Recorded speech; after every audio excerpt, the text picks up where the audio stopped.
Radhe Radhe everyone.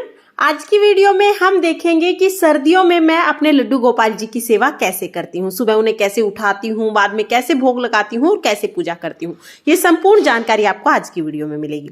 तो देखिए, सुबह सुबह का समय है। अभी मैं सबसे पहले मंदिर की लाइटें ऑन कर लूंगी। तो यहाँ पर मैं मंदिर की लाइट जला लूंगी। उसके बाद मैं अपने छोटे से लड्डू गोपाल जी को उठाऊंगी। तो यहाँ पर देखिए, लड्डू गोपाल जी सो रहे हैं। तो देखिए, मैं यहाँ पर घंटी बजाकर रोजाना अपने लड्डू को उठाती हूँ। और आप चाहें तो घंटी बजाकर उठा सकते हैं, कोई भी भजन गाकर भी आप लड्डू गोपाल जी को उठा सकते हैं। तो देखिए, हमारे छोटे से क्यूट से लड्डू गोपाल जी सोते हुए कितने सुंदर लग रहे हैं। हम बहुत ही प्यार से लड्डू गोपाल जी को उठा लेंगे। और क्योंकि सर्दियां चल रही हैं तो लड्डू गोपाल जी को मैं ये जो वुलन का नाइट ड्रेस है यही पहना कर सुलाती हूँ। ये मैंने खुद ही बनाया है लड्डू गोपाल जी के लिए, बहुत ही सुंदर लगता है। और अभी हम लड्डू गोपाल जी को उनकी कैप पहना देंगे। तो वुलन टॉप मैंने पहना दिया है लड्डू गोपाल जी को। और देखिए, हमारे लड्डू गोपाल जी को हम लड्डू लड्डू कह के बुलाते हैं। तो लड्डू नाम है हमारे लड्डू गोपाल जी का। अब मैं जो तकिया है, जो रजाई है, वो फोल्ड करके रख दूंगी। और इसके बाद मैं अपने लड्डू के लिए दूध गर्म कर लूंगी। तो सुबह सुबह के समय हम लोग दूध पिलाते हैं लड्डू गोपाल जी को। कभी कभी चाय भी पिला देते हैं जब बहुत ज्यादा ठंड होती है। तो यहाँ पर देखिए, दूध के लिए मैंने चौकी रख दी है। और अब मैं किचन में जाकर लड्डू गोपाल जी के लिए दूध गर्म कर लूंगी। तो यहाँ पर मैंने दूध को उबाल लिया है। दूध को उबालने के बाद इसको थोड़ा सा ठंडा कर लेंगे। हल्का निवाया दूध हम लड्डू गोपाल जी को सुबह सुबह पिलाते हैं। सर्दियों में थोड़ा थोड़ा गर्म ही दूध पिलाते हैं। थोड़ा गुड़ मैंने इसमें डाल दिया है।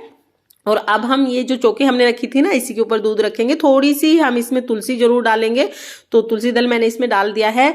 और आप चाहें तो आप दृष्टि भोग लगा सकते हैं, यानी लड्डू गोपाल जी के सामने रख सकते हैं भोग को। या आप चाहें तो आप इस तरह से लड्डू गोपाल जी को दूध पिला भी सकते हैं।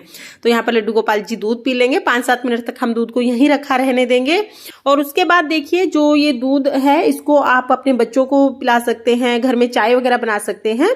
तो प्रसाद स्वरूप आप सभी इस दूध को ग्रहण कर सकते हैं। घर में आप इसे अच्छे से यूज कर लें। और देखिए, उसके बाद हम लड्डू गोपाल जी को स्नान कराते हैं। तो सुबह जब मैं पूजा करती हूँ तभी लड्डू गोपाल जी को स्नान करा देती हूँ। सर्दियों का समय है, इसलिए लड्डू गोपाल जी को गर्म पानी से स्नान कराएंगे।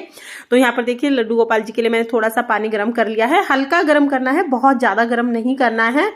तो ये लड्डू गोपाल जी का नहाने का पानी गर्म हो गया है। अब हम लड्डू गोपाल जी को स्नान करा देंगे। तो यहाँ पर मैंने सारा पानी ले लिया है। और सर्दियों में जैसे पानी से आप सब स्नान करते हैं ना, उसी तरह के पानी से, यानी कि गुनगुने पानी से लड्डू गोपाल जी को स्नान कराएं। अब देखिए, स्नान का जल तैयार हो गया है। अब मैं स्नान की तैयारी कर लूंगी। तो जिस भी बर्तन में आप स्नान कराते हैं वो बर्तन आप ले लीजिए। लड्डू गोपाल जी की पोशाक निकाल लीजिए। और सर्दियों का समय है तो वुलन पोशाक हमें लेनी है लड्डू गोपाल जी की। ये मैं लड्डू गोपाल जी का टॉवल ले लिया है।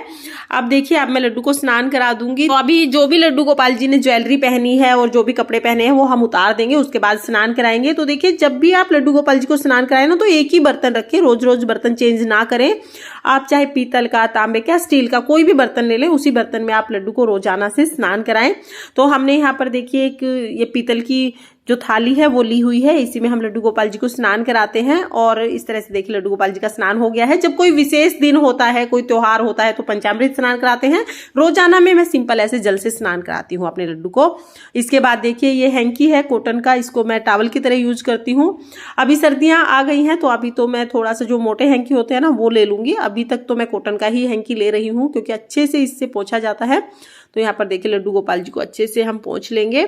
और जो जल है जिसमें हमने स्नान कराया है लड्डू गोपाल जी को, इस जल को हम पौधों में डाल देंगे। तो आप ये जल यहाँ से उठाकर पौधों में इसको डाल दें। इधर उधर ना डालें, पौधों में ही डालें।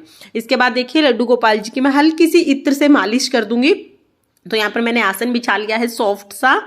और आप चाहे ना तो अगर आप घी से मालिश करते हैं तो स्नान कराने से पहले आप मालिश कर लीजिए। और अगर आप इत्र से मालिश करते हैं तो स्नान कराने के बाद आप इत्र से मालिश कर सकते हैं। इत्र जो होता है वो गर्म होता है, तो इत्र से भी आप सर्दियों में अच्छी सी मालिश लड्डू गोपाल जी की कर सकते हैं। वैसे तो इत्र हम रोजाना लगाते ही हैं, लेकिन सर्दियों में अच्छी सी मालिश भी हो जाती है तो बहुत अच्छा लगता है लड्डू को। तो यहाँ पर देखिए, मैंने इत्र ले लिया है। थोड़ा थोड़ा सा पहले मैं लड्डू को इत्र लगा दूंगी। तो यहाँ पर देखिए, पहले मैं यहाँ पर इत्र लगा देती हूँ, उसके बाद मैं मालिश करूंगी। और जैसा कि मैंने आपको बताया कि आप घी से भी मालिश कर सकते हैं, लेकिन घी से अगर आप मालिश करते हैं या आप मसाज ऑयल से मालिश करते हैं तो फिर आप नहलाने से पहले मालिश कीजिएगा। और इत्र से अगर मालिश करते हैं तो बाद में आप मालिश कर सकते हैं। और देखिए, अब हम हल्के हल्के हाथों से लड्डू की मालिश करेंगे। तो इत्र से मालिश कराने में ना पूरा जो वातावरण है वो सुगंधित हो जाता है, बहुत अच्छी सी खुशबू आती है। तो अच्छे से हम देखिए हाथ पैर सीने पे सब जगह लड्डू की मालिश कर देंगे। और आप चाहे तो रोजाना आप मालिश कर सकते हैं, या अगर आपके पास रोजाना मालिश करने के लिए समय नहीं है तो हफ्ते में 2 बार आप मालिश कर सकते हैं, 1 बार आप मालिश कर सकते हैं। जब भी आपके पास समय हो तब आप लड्डू की मालिश जरूर करें। और अगर आपके पास सुबह सुबह इतना समय नहीं है ना तो आप दोपहर में धूप में बिठाकर भी लड्डू की मालिश कर सकते हैं। अब देखिए मालिश हो गई है, इसके बाद मैं लड्डू को पोशाक पहना दूंगी। तो हमने ये पिंक कलर की पोशाक लड्डू को पहना दी है, वुलन पोशाक है, बहुत सुंदर है। इसके बाद आप अपने मन के मुताबिक अपने लड्डू गोपाल जी का श्रृंगार कर सकते हैं। मैं बहुत ज्यादा श्रृंगार नहीं करती हूँ, बस लड्डू को माला पहनाऊंगी। और आप चाहे तो विग पहना दें, उसके बाद आप वुलन कैप पहना दें, क्योंकि सर्दियां हैं तो वुलन की कैप पहनाएं। और देखिए ये जब मैं कैप पहना रही थी लड्डू गोपाल जी को, तो जो विग है उसके ऊपर ये आ नहीं रही थी अच्छे से, जो कान है वो ढक नहीं रही थे अच्छे से, तो मैंने विग को हटा दिया है। आप चाहें तो आप विग पहना सकते हैं, या अगर आपको अच्छा नहीं लग रहा है तो कोई बात नहीं, कभी कभी विग ना भी पहनाए तो भी चलता है। तो आज हमने विग नहीं पहनाई है लड्डू गोपाल जी को। इसके बाद हम लड्डू को टॉप्स पहना देंगे और लड्डू गोपाल जी की बांसुरी लड्डू गोपाल जी को दे देंगे। मैंने यहाँ पर कंगन नहीं पहनाए हैं क्योंकि मैं नजरिए पहना के रखती हूँ लड्डू गोपाल जी को। अगर आप नजरिए नहीं पहनाते हैं तो कंगन पहना दीजिएगा, जैसा भी आप चाहते हैं वैसा आप लड्डू गोपाल जी का श्रृंगार करें। बहुत ही सुंदर सा श्रृंगार करेंगे हम। और अब देखिए हमारे लड्डू बिल्कुल तैयार हो गए हैं। तो ये देखिए आप भी दर्शन कर लीजिए, बहुत ही सुंदर लग रहे हैं लड्डू। और अब लड्डू हो जाएंगे मंदिर में विराजमान। तो यहाँ पर हम लड्डू गोपाल जी को मंदिर में विराजमान कर देंगे। देखिए मैं जब सुबह पूजा करती हूँ ना तो लड्डू गोपाल जी को स्नान कराने से ही सुबह की जो मेरी पूजा है वो शुरू होती है। लड्डू गोपाल जी को स्नान कराने के बाद इसके बाद हम लड्डू गोपाल जी को तुलसी जरूर समर्पित करेंगे।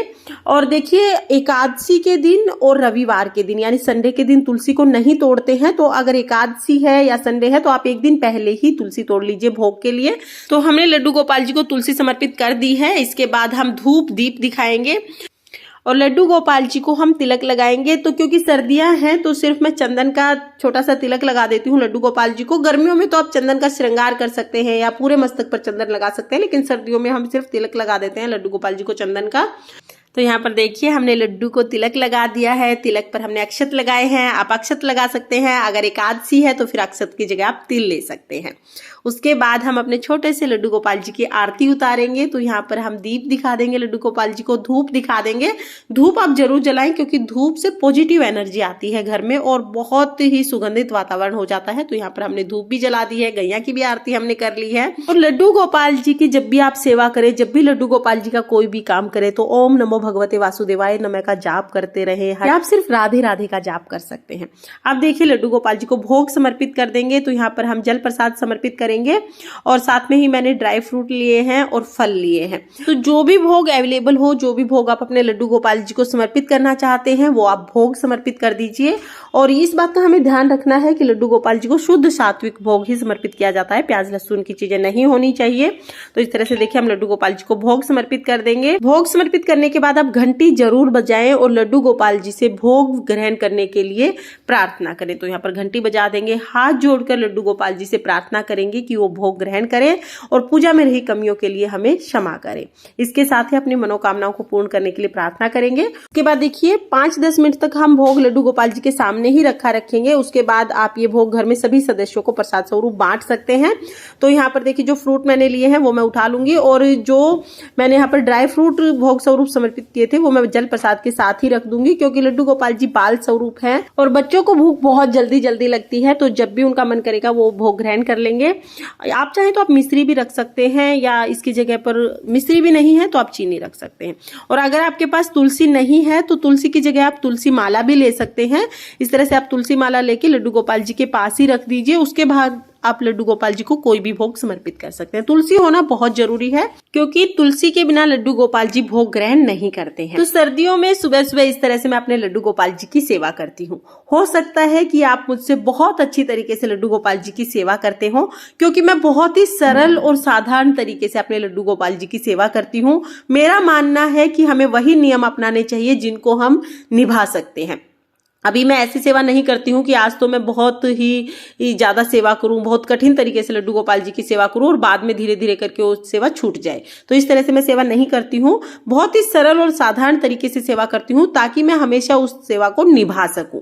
तो मेरा तो यही मानना है कि हमें वही नियम लेने चाहिए जो हमें लंबे समय तक निभाए जा सके, इसीलिए मैं बहुत सरल तरीके से सेवा करती हूँ। आप अपने लड्डू गोपाल जी की सेवा कैसे करते हैं? लड्डू गोपाल जी को आप क्या क्या भोग लगाते हैं? कैसी पोशाक पहनाते हैं? मुझे कमेंट करके जरूर बताना। और अगर आपको मेरे लड्डू गोपाल जी का सर्दियों का ये छोटा सा सरल सा रूटीन पसंद आया हो तो वीडियो को लाइक करना और चैनल को सब्सक्राइब कर लेना। तो फिर मिलते हैं किसी और वीडियो के साथ, तब तक के लिए जय श्री कृष्णा, राधे राधे।